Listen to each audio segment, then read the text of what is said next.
Welcome back to the motherfucking episode of Legend of Motherfucking Coming. And I'm in your baby mama's stomach today. No, I'm just fucking with you. But the LA vault heist is amazing. We got a $30 million burglary that was pulled off in Los Angeles at a storage facility. This shit sound like some Ocean 11 shit. Now, how the hell people stole $30 million? Damn, I wish I could have got a piece of the pie. And then I ain't even no crook, but for 30 mil, I might would have joined. $30 million heist from LA stores remains a mystery for investigators. Here's the weird part about this story.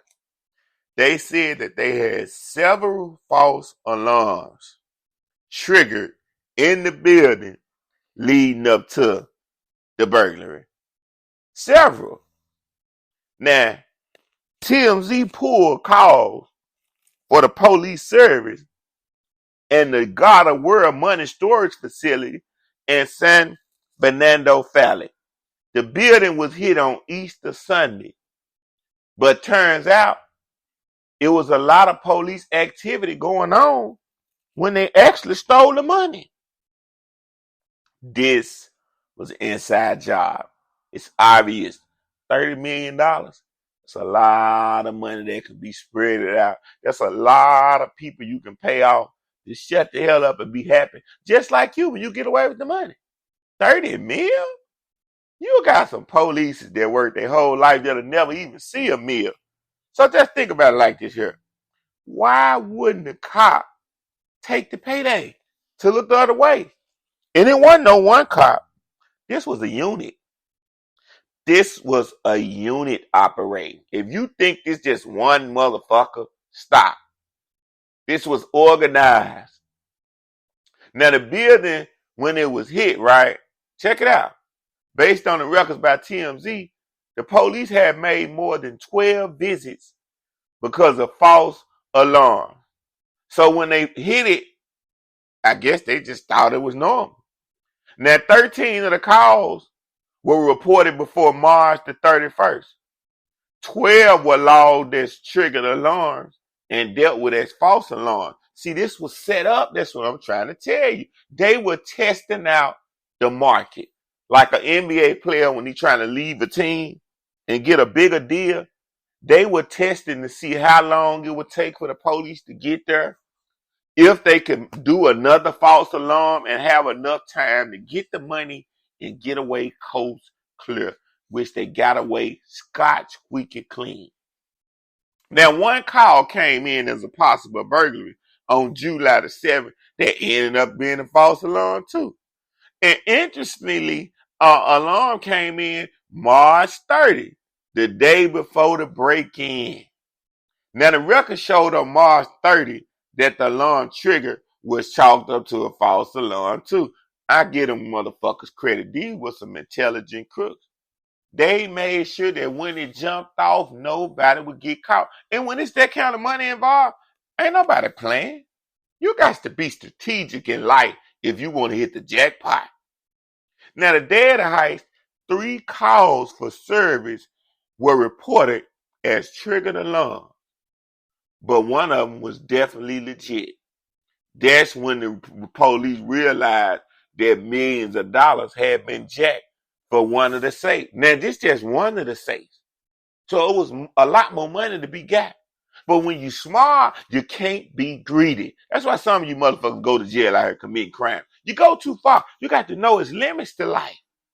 It's limits like when you at the bar and you know you got to drive home. Don't drink too much. Stop when you ahead. They knew this is the amount of money we can get. This is the time we got to get it. And we got to get out of here. Now, this to top it off. Now, Garderware Building had staffing issues before the heist, including they were short staff, which was another thing under the microscope. See, this was planned perfectly. The less people working, the less people we got to deal with when we get the money. Come on, now that's why I told you this was plotted and planned. And I guarantee you, they got police officers that was in on this too, with CDs, radios. Yeah, you think they, come on. When you stealing $30 million, everybody seen Ocean 11. You think you just gonna walk up in somewhere and just try to take the money and hope and get away? You had a team of motherfuckers to alert you. So as soon as the police get a call saying that they about to come, you know that you got to get out of there. You know the time limit. See, when they was setting off this false alarm, y'all, they was timing how much time they had to get in and get out with being caught. Once they did it about 20 times and they realized, oh, it take these motherfuckers 10 or 15 minutes to get here. We got them, baby. Jackpot. And that's what they did. Now, obviously, whoever did this was sophisticated and they knew how to escape undetected. Now, the cops ain't got no arrests. They don't even have suspects. You can chunk that money up, gone, goodbye, moolah. It's going to be a whole lot of blessed people this summer. Whole lot of cars being bought, whole lot of vacations, a whole lot of college funds being paid for, and a whole lot of tricking in the strip club. Some of them going to go in the strip club and throw ones and make it rain. Speaking of making it rain, do y'all remember McGruff, the crime dog? Years ago, they used to have this dog. There was a cartoon and he used to come on and he used to talk about how he gonna clean the neighborhood up. And if you see somebody selling drugs, call McGruff, the crime dog. It was basically a cartoon that was to help citizens clean up their neighborhoods all across the world. You know this motherfucker the whole time? He been in jail since 2011. Do you know that he was selling drugs? The cartoon that was out here supposed to save the kids, tell us to do right, was doing drugs and selling drugs. The police discovered that the man had 1,000 marijuana plants, 27 weapons, including a grenade launcher. And guess what? You won't believe this shit. 9,000 rounds of ammunition at his house. This motherfucker was ready to go to war in Saudi Arabia. 9,000 bullets. Come on, man. That's enough to take out a whole community. That's why I try to tell people, don't always think of somebody talking good that they good. Vice versa. Don't think because somebody always talking bad that they bad. Sometimes people that talk crazy and a lot of shit are some of the goodest people in the world. It's a defense mechanism. The world's so fucked up that they feel like they gotta act like somebody they ain't. They gotta act evil. They gotta act extra tough just so people can leave them alone. And some people that talk good and sweep you off your motherfucking feet and they ain't full of shit. And some people talk good that is good. Just sometimes they make mistakes. It's different scenarios. But I know growing up when we used to see that crime McGruff dog, you know, you see people that's talking about doing right and doing the right thing, you automatically assume that they're good people, they're good citizens. But McGruff, the crime dog, that's why that commercial went off. You notice that? We stopped seeing it. They didn't never tell us why. But this motherfucker been locked up since 2011. All the kids that used to watch cartoons used to see him and be like, ooh, Mom, we can call McGruff if we see a drug dealer or a killer or a gang banger, somebody doing something bad. The whole time, this motherfucker was the king of doing something bad. You know?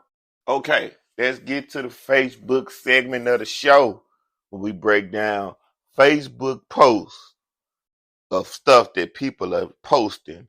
You get your opinion, I get my opinion, and I break it down on how I feel of what they really saying. This post says, I'm damaged, not toxic.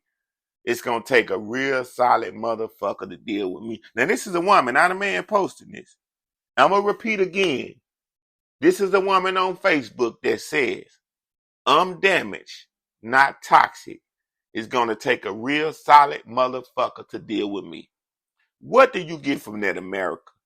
I always tell y'all, email me at FLAVAFOL31@gmail.com. That's flavorful, not a B. FLVAFOL31@gmail.com. Tell me what you think. Now, when somebody say they damaged, not toxic, it's going to take a solid motherfucker to deal with them. I take that as you want somebody to deal with the bullshit that you do and accept you for that bullshit. I can't do that. I can't do it. Because guess what? Some people out here really fucked up. They got fucked up ways, a fucked up mentality, and they expect you to deal with that shit just to be with them. If a person is at peace with themselves and have a peaceful life, why would they get with you and make it unpeaceful?